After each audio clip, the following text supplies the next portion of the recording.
ابلیس کس طرح انسان کو وسوسہ دیتا ہے، کس طرح اس کو پھسلاتا ہے، کس طرح دھوکے کے ساتھ اپنے ڈھب پہ لے جاتا ہے. سب سے پہلی کوشش اس کی یہ ہوتی ہے کہ انسان شرک یا کفر میں مبتلا ہو جائے، کیونکہ یہ اس کے لیے سب سے آسان راستہ ہے. اگر انسان اس میں مبتلا ہو گیا تو کیا ہوگا؟ انسان کے ہر نیک عمل خود بخود ضائع ہوتا چلا جائے گا. پھر اس کو فکر نہیں ہوتی کہ اب انسان نیکی کر رہا ہے یا بدی کر رہا ہے، بس شرک کر لیا اور اس سے بے فکر ہو گیا. کیونکہ شرک کے ساتھ لئن اشرکت لیحبطن عملک. اور آپ دیکھیں گے کہ دنیا میں اکثریت کا دین شرک ہی رہا ہے. دنیا کے کسی میوزیم میں چلے جائیں، مشرق میں یا مغرب میں کہیں چلے جائیں، آثار قدیمہ کی کھدائی کے دوران سب سے زیادہ نکلنے والی چیزیں کیا ہوتی ہیں؟ بت پرستی سب سے عام مذہب رہا ہے. شرک میں مبتلا کرنا. اگر اس میں وہ ناکام ہو جائے تو دوسرا ہتھ کنڈا بدعت میں مبتلا کرنا. دوسرا ہتھ کنڈا بدعت میں ڈالنا. بدعت دین کی بنیاد ہلا کے رکھ دیتی. بدعت کی سب سے بڑی خرابی یہ ہے کہ انسان اس کو نیکی سمجھ کے کرتا ہے. کیا ہوتی ہے بدعت؟ دین میں نئی بات ایجاد کرنا، نئی ایڈیشن. جو کام اللہ اور اس کے رسول صلی اللہ علیہ وسلم نے نہ بتائے ہیں نہ فرمائے ہیں، ان کو خود سے شروع کر بیٹھنا. اور بدعت کے بارے میں آپ صلی اللہ علیہ وسلم نے کیا فرمایا؟ کل بدعت ضلالہ. ہر بدعت گمراہی ہے، خواہ وہ بظاہر کتنی خوبصورت کیوں نہ. وہ کل ضلالۃ فی النار. ہر گمراہی آگ میں. اب اگر کوئی شخص الحمدللہ شرک سے بھی بچ گیا، بدعت سے بھی بچ گیا، اور اس کے دل میں سنت کی بڑی محبت ہے اور غلط طریقوں کی نفرت ہے، تو تیسرا درجہ کبیرہ گناہوں میں مبتلا کرنا.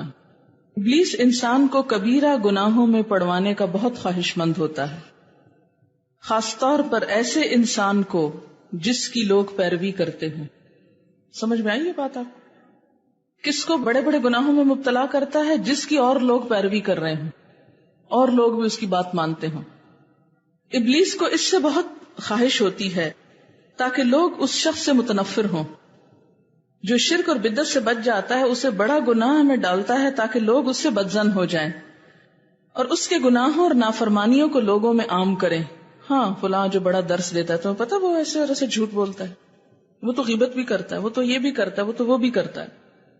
لیکن حقیقت میں وہ ابلیس کے معاون ہوتے ہیں اور انہیں اس چیز کا احساس بھی نہیں ہوتا، جو اس طرح کی قابل نفرت باتوں کو مومنوں کے درمیان پھیلاتے ہیں. ان کے لیے دنیا اور آخرت کا عذاب ہے، خاص طور پر ایسی برائیوں کی تشہیر جس کے پیچھے مقصد خیرخواہی کے جذبے کی بجائے ابلیس کی معاونت ہو.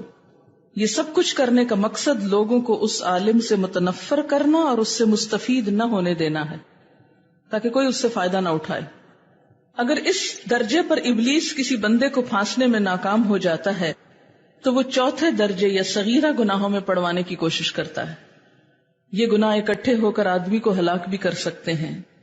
اسی لیے آپ صلی اللہ علیہ وسلم نے فرمایا چھوٹے گناہوں سے ہوشیار رہو، کیونکہ چھوٹے گناہوں کی مثال ایسے ہے جیسے کچھ لوگ صحرا میں جاتے ہیں.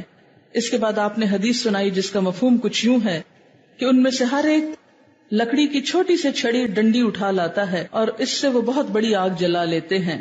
چھوٹے چھوٹے گناہ اکٹھے ہو کے بہت بڑی آگ بن جاتے ہیں.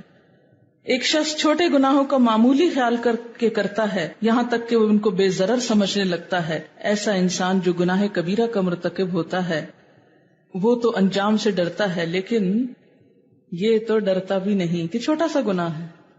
بڑا گناہ ہو جائے نا تو انسان کو ندامت بھی بڑی ہوتی ہے، لیکن چھوٹے چھوٹے گناہوں پہ انسان دلیر ہو جاتا ہے. کیا ہوا؟ تھوڑی سی تو لیٹ ہوئی نماز، کیا ہوا جو آنکھ نہیں کھلی، کیا ہوا جو یہ وہ باقی سب بھی تو یہ کرتے ہیں، اگر میں نے کر لیا تو کیا ہوا. چھوٹے چھوٹے گناہوں میں مبتلا کر دینا تاکہ وہ اکٹھے ہو کر اس کو لے ڈوبے. اگر بندہ اپنے آپ کو اس جال میں پھنسنے سے بچا لیتا ہے تو شیطان اس کے ساتھ اگلے درجے کی طرف پیش قدمی کرتا ہے. 5ویں درجے میں وہ ایسی چیزوں میں مصروف کرواتا ہے جو مباح ہیں، جن کے کرنے کا کوئی فائدہ ہے نہ نقصان. اس طرح بے فائدہ کاموں میں پڑھ کر اچھے کاموں کے لیے وقت ہی نہیں بچتا. کتنی زبردست بات آئی. پہلے درجے پہ شرک میں ڈالتا ہے، اس سے بچ نکلا. دوسرے میں بدعت، اس سے بھی بچ نکلا. تیسرے میں کبیرہ گناہ، اس سے بھی بچ نکلا. چوتھے میں صغیرہ گناہ، اس سے بھی بچ نکلا. اب کیا؟ ایسے کام کرواؤ جو جائز میں آتے ہیں، مباح میں، لیکن ان کا ثواب کوئی نہیں خاص، کوئی بہت مفید کام نہیں، اس میں اتنا مصروف کرتا ہے کہ پھر فائدہ مند کاموں کے لیے وقت ہی نہیں بچتا. یعنی انسان اپنے لمحات کی قیمت ہی نہیں جانتا، پھر کم اجر والے کاموں میں مصروف کرتا ہے، یعنی بڑے اجر کے کاموں کو چھڑا کے کم اجر کے کاموں میں ڈال دیتا ہے کہ کچھ تو ٹانگ کھینچو کہ آگے زیادہ نہ جا سکے. یہاں تک کہ شیطان انسان کو 70 اچھے کاموں کی دعوت دیتا ہے تاکہ اسے ایک برائی میں داخل کر سکے، یا ایسا کام کرا دے جس سے 70 نیکیاں ضائع ہو جائیں. اگر ان کاموں کی کسی دن بیٹھ کے خود لسٹ بنا لیں، آپ کو پتا چلے گا آپ کتنے غیر ضروری کام کر رہے تھے. کبھی ہماری ایک مووی بنا کے ایکشن ریپلے کر کے دکھائی جائے تو ہم خود شرمندہ ہو جائیں کہ یہ کر رہے تھے ہم. کبھی کبھی سوچا کریں کہ آخرت میں اس گھنٹے کو جب دکھایا جائے گا تو کیسے دیکھوں گی. اس وقت انسان سے کاش ایک لمحہ مل جائے کہ توبہ کر لوں. آج گھنٹے ہیں توبہ کرنے کے لیے لیکن احساس ہی نہیں. لہٰذا اپنے آپ کے لیے مفید کام تلاش کر کے رکھا کریں، ٹارگٹ پہ رکھا کریں. یہ کرنا، یہ کر کے چھوڑنا ہے، یہ کرنا ہے، یہ کرنا ہے، باندھے رکھیں. جب تک ہم اپنے آپ کو باندھیں گے نہیں نا، کام نہیں کر سکتے. پھر کیا کرتا ہے وہ کہ بعض اوقات انسان کو جب دیکھتا نا بڑا ڈٹرمنڈ ہے، نیکیاں کرتا ہے، کہتا کرتے جاؤ کرتے جاؤ. 70 کر لیتا نا، ایک ایسا کام کرا تھا سب ضائع کر. ایک دفعہ دعویٰ کرو واہ میں نے یہ کیا وہ کیا وہ کیا وہ کیا، سب ضائع. ریاکاریاں کروا کے، دکھاوے کر کے، بڑی بڑی بڑکے مار کے انسان سب کیا دھرا ضائع کر کے بیٹھ جاتا. لکھتے ہیں کہ اس چیز کو اللہ کی طرف سے ملنے والے نور کے بغیر نہیں جانا جا سکتا. یعنی شیطان کے جو ہتھ کنڈے وہ وسوسے ہیں نا، وہ گزرتی ہوا کہاں سے پتہ چلتی؟ سرسراہٹ سے. ایسا نور جو وہ اپنے بندے کے دل میں ڈالتا ہے. اس علم کا ذریعہ حضور صلی اللہ علیہ وسلم کی پیروی، اللہ کی شان کے مطابق کام کرنے کی کوشش، اس کے پسندیدہ کام، ایسے اعمال جن سے وہ خوش ہو جائے، ایسے کام جو بندے کے لیے زیادہ فائدہ مند ہو، ایسے کام جن میں اللہ کی طرف زیادہ رہنمائی ہو. اس کے رسول کا اتباع، کتاب اور اس کے صالحین بندوں کا راستہ ہے. کسی کے پاس بھی یہ علم نہیں سوائے اللہ کے رسول کے وارثوں، آپ کے ائمہ کرام اور زمین پر آپ کے جانشینوں کے. مزید یہ کہ زیادہ تر مخلوق اس سے مستفید نہیں ہوتی، وہ آواز ان کے دلوں تک نہیں پہنچتی، کیونکہ اللہ اپنے بندوں میں سے جس کو چاہتا ہے علم و حکمت عطا کرتا ہے. یعنی یہ باتیں علم و حکمت سے احساس ہونے لگتی، وہ ہے ہی نہیں. ہاں ساری زندگی ہم کن کن شغل میں مصروف رہتے ہیں. اور آخری چیز، اگر بندہ ابلیس کے مذکورہ بالا تمام چنگلوں سے بچنے میں کامیاب ہو جاتا ہے، نہ شرک ہے، نہ بدعت ہے، نہ کبیرہ ہے، نہ صغیرہ ہے، اور نہ غیر مفید ہیں، بلکہ کیا ہے، بڑا ہی مفید کام کر رہا ہے انسان، بہت مفید کام کر رہا ہے، تو اب کیا ہوتا ہے؟